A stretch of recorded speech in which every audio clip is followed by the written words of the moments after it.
ekosistem akuatik atau perairan adalah ekosistem yang sebagian lingkungan fisiknya didominasi oleh air. Faktor-faktor yang mempengaruhi ekosistem akuatik adalah penetrasi cahaya, substrat, temperatur, dan jumlah material terlarut. Nah, ini jika perairannya banyak mengandung garam, ya garam yang terlarut maksudnya, maka ekosistem air ini disebut dengan ekosistem air tawar. Nah, tetapi jika kadar garamnya tinggi, maka ekosistemnya adalah ekosistem laut. Nah, adapun organisme yang ada di dalam ekosistem akuatik itu ada 5 macam. Ya, ekosistem akuatiknya ini bisa di ekosistem akuatik air tawar maupun ekosistem akuatik air laut atau air asin. Organismenya yang pertama adalah plankton. Plankton bisa terdiri atas zooplankton dan fitoplankton. Ya, ini organisme yang hidupnya melayang-layang mengikuti gerak aliran air. Kemudian yang kedua adalah nekton. Ini contohnya nekton.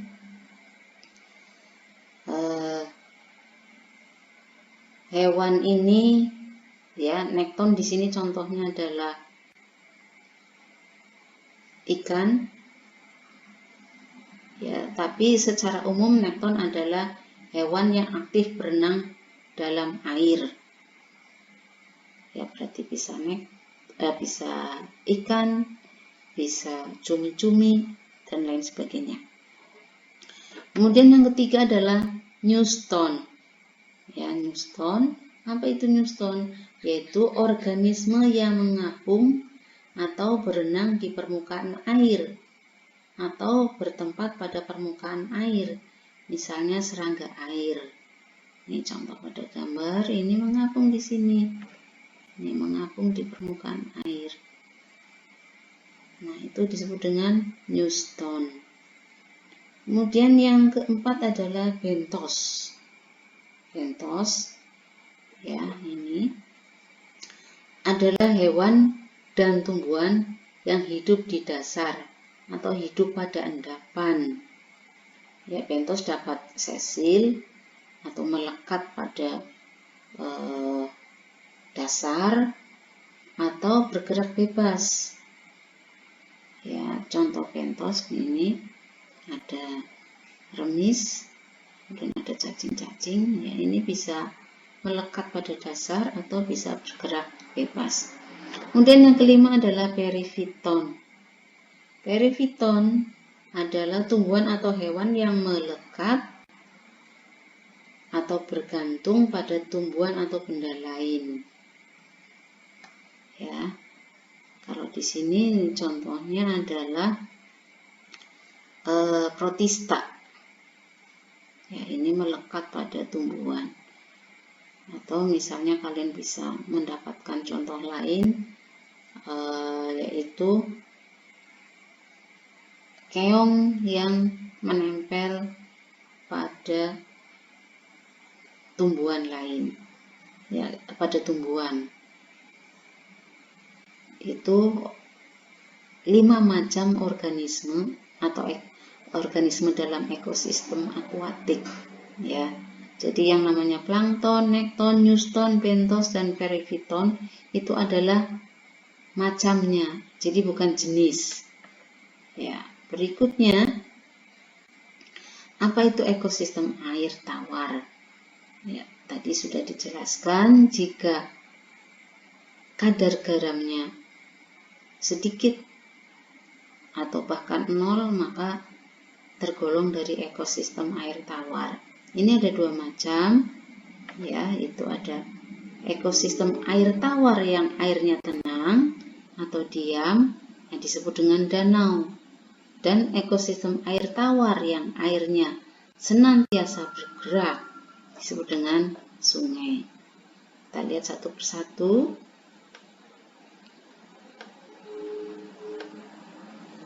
Yang pertama danau. Ya, danau adalah suatu badan air yang menggenang dan luasnya mulai dari beberapa meter persegi hingga ratusan meter persegi. Nah, di sini pada danau ada zonasinya atau zona-zonanya. Yang pertama litoral. Ya, litoral ini contoh pada gambar di sini. Ya, daerah ini dapat ditembus oleh matahari. Ini ditembus oleh matahari. Dan daerah ini adalah daerah yang di situ terdapat produsen utamanya berupa tanaman. Ya, tanaman yang berakar. Kemudian di situ juga ada, bisa juga di situ dihuni oleh ganggang atau fitoplankton. Nah, di sini juga biasanya ditemukan serangga air. Kemudian daerah yang kedua di sini kalian lihat adalah zona limnetik. Limnetik juga masih bisa ditembus cahaya matahari. Oleh karena itu, di zona limnetik juga terjadi proses fotosintesis. Berarti di situ ada produsen. Produsennya apa? Ya, produsennya ini alga, cyanobacteria, Pseudomonas, caulobacter. Ya, ketiganya ini bakteri yang mampu melakukan fotosintesis. Dan kalau alga itu bukan tumbuhan ya, alga itu protista mirip tumbuhan. Berikutnya adalah zona profundal. Ya, zona profundal kalian lihat sudah tidak bisa ditembus oleh cahaya matahari lagi. Di sini yang bisa hidup di sini adalah bakteri sulfur, baik sulfur ungu maupun sulfur hijau. Kemudian zona yang terakhir adalah zona bentik, ya, paling dasar atau daerah dasar. Di sini yang ada organisme adalah organisme yang tergolong dari bentos dan sisa-sisa organisme mati. Di sini juga hidup pengurai yang tergolong bakteri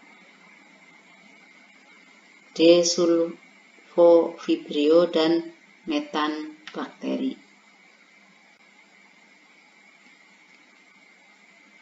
Berdasarkan produksi materi organiknya, danau itu dibagi menjadi dua, yaitu oligotropik dan eutropik. Oligo itu artinya sedikit, ya.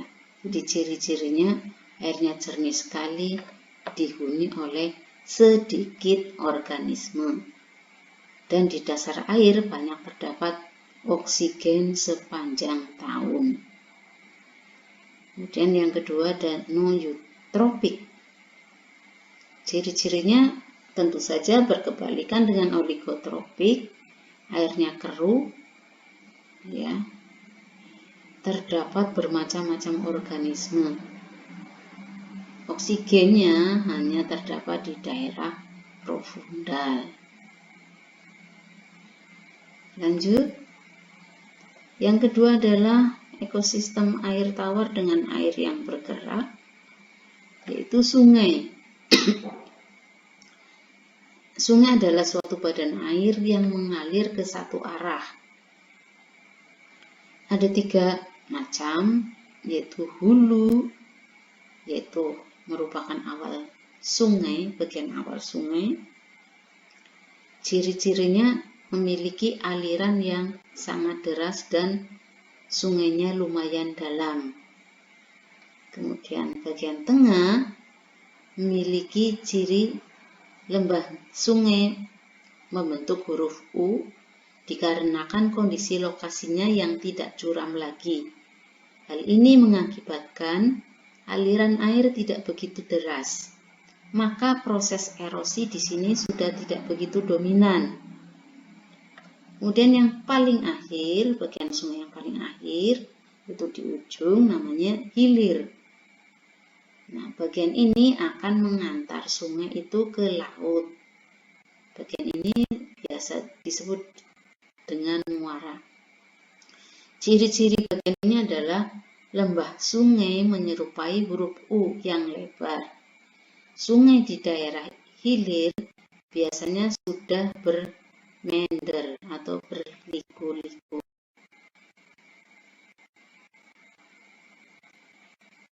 Lanjut.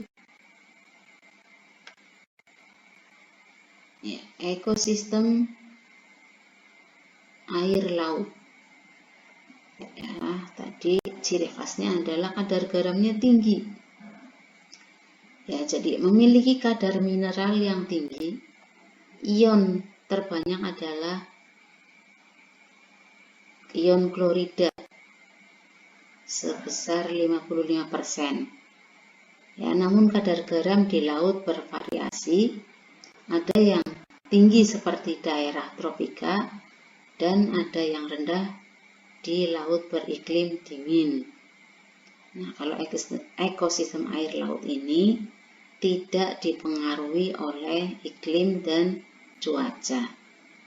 Nah, zonasinya pada ekosistem air laut itu ada zona intertidal, zona neritik, dan zona pelagik. Yang pertama zona intertidal. Zona intertidal ya, nampak di sini disebut dengan area pasang surut. Ya, area pasang surut laut. Ya, di sini jadi kadangkala air ketika pasang naik, ya ketika surut berarti di sini airnya turun ke laut. Kemudian ada zona neritik ini zona neritik.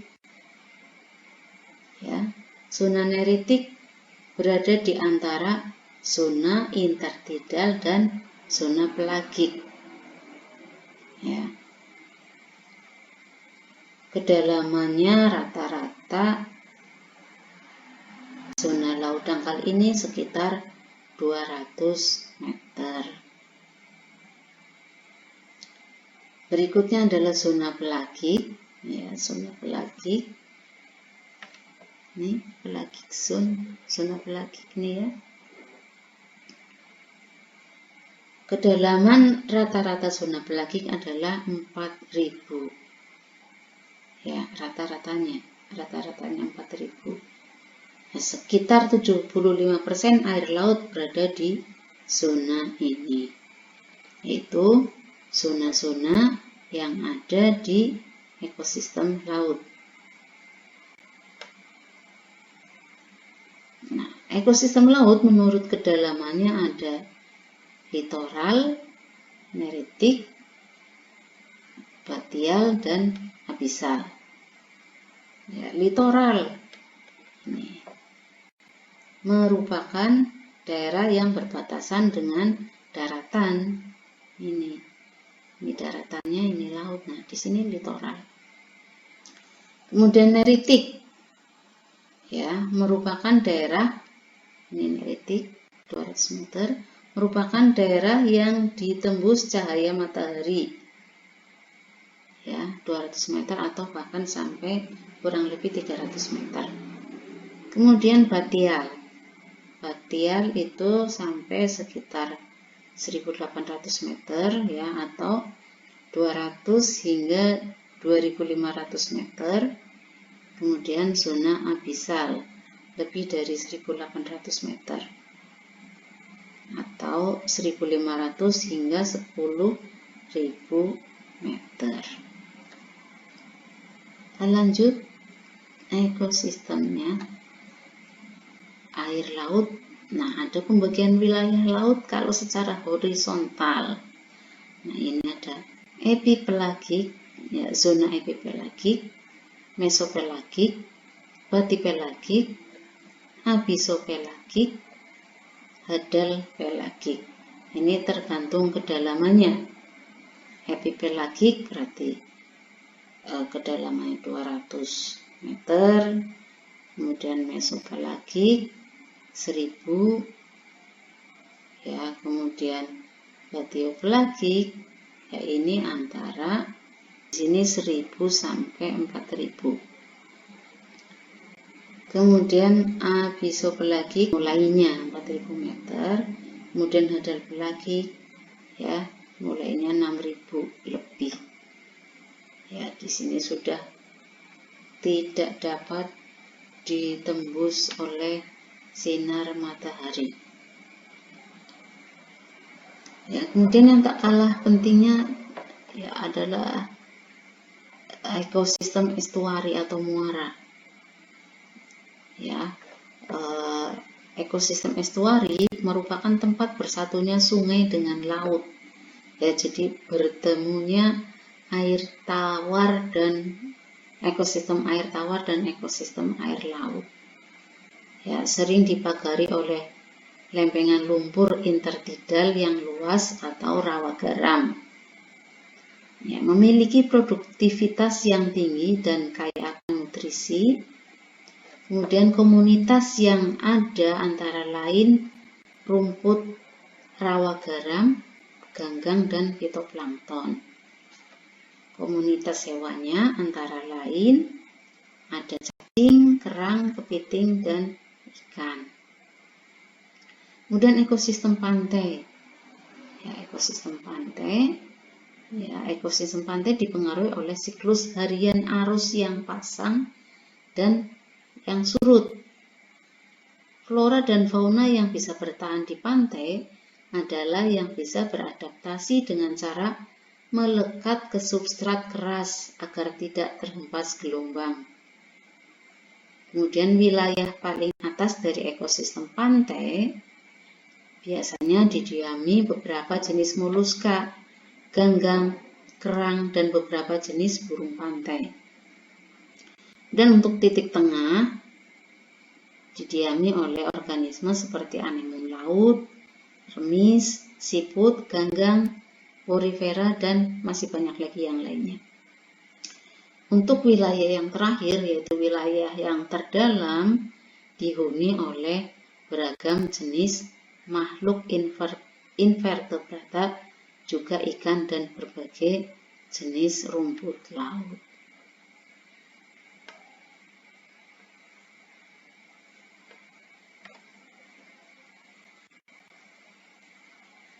Ya, kemudian ada ekosistem buatan yang sengaja dibentuk oleh manusia. Contohnya di sini ada ekosistem waduk, ada ekosistem hutan produksi, ya, kemudian ada ekosistem sawah, ini ekosistem sawah, kemudian ekosistem tambak, ya, ada ekosistem tanaman produksi atau tanaman perkebunan. Yaitu contoh dari macam-macam ekosistem.